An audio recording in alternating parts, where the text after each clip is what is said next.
শিক্ষিত মানুষের শিক্ষিত গল্প। ব্যারিস্টার আইনজীবী শিশির মনিরের গল্পটা শুনেন।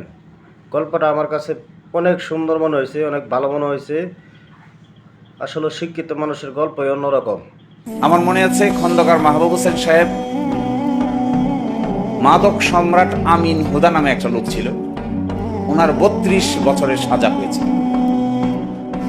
তো উনি এই মামলার আইনজীবী। রোকনউদ্দিন মাহমুদ, খন্দকার মাহবুব হোসেন, আর আমি হলাম খন্দকার মাহবুব হোসেনের জুনিয়র, জুগাইল্লা জুনিয়র। আর ওই পাশে হলো অ্যাটর্নি জেনারেল। খন্দকার সাহেব আমাকে বলতেছে যে তুমি পেপার বুকটা আমাকে পড়ে শোনাও।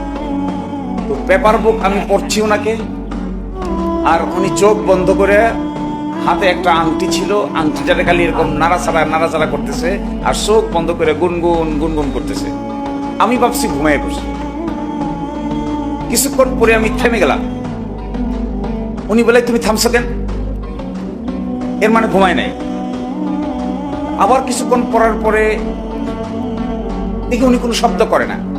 তা আমি আবার থেমে গেছি। আবার বলে তুমি থামো কেন? এর মানে সজাগ, অ্যাটেনশন দিচ্ছে, অ্যাটেন্টিভলি শুনতেছে আমি কি বলি। বলতে বলতে বলতে বলতে এক জায়গায় আসছে একটা চাবি। এই মামলার বিষয়বস্তু ছিল গুলশানে এক বাড়িতে লিফটের 4 তলায় আমিন হুদা সাহেবকে ধরছে, ধরে লিফটের 5 তলায় নিয়ে গেছে। 5 তলায় নিয়ে গিয়ে একটা চাবি দিয়ে 5 তলা খুলছে। খোলার পরে ওই রুমের ভিতরে ঢুকে দেখে অনেক মাদক, ওই মাদকগুলোকে উদ্ধার করছে। এটা হলো মামলার বিষয়।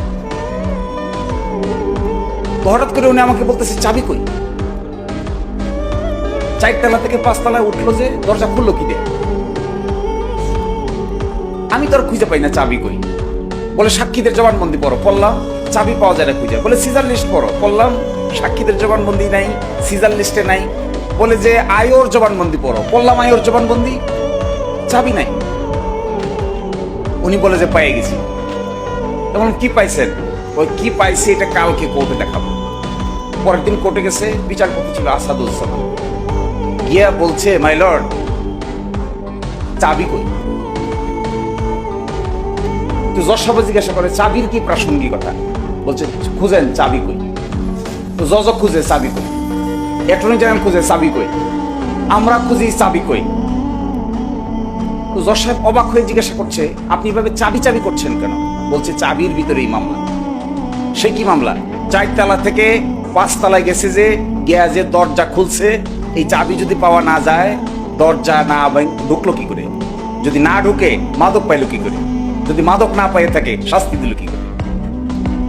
3 দিন ধরে শুনানি শেষে সকলে মিলে চিন্তা ভাবনা করে মামলার বিষয়বস্তু চাবি কই, চাবি কই।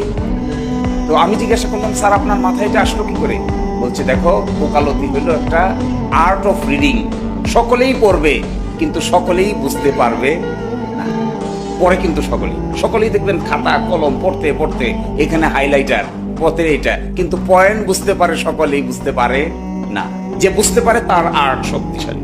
শেষ পর্যন্ত আমিন হুদার মামলায় 3 দিন শুনানি শেষে চাবি না পাওয়ার কারণে হাইকোর্ট বিভাগ আমিন হুদাকে বেকসুর খালাস করে। যেইভাবে গল্পটা বলছে, গল্পটা কার উদ্দেশ্য করে গল্পটা বলছে, এরা আপনারা যারা শিক্ষিত তারা ঠিকই বুঝবেন। সবাই ভালো থাকবেন, সুস্থ থাকবেন, সবার সুস্থতা কামনা করি।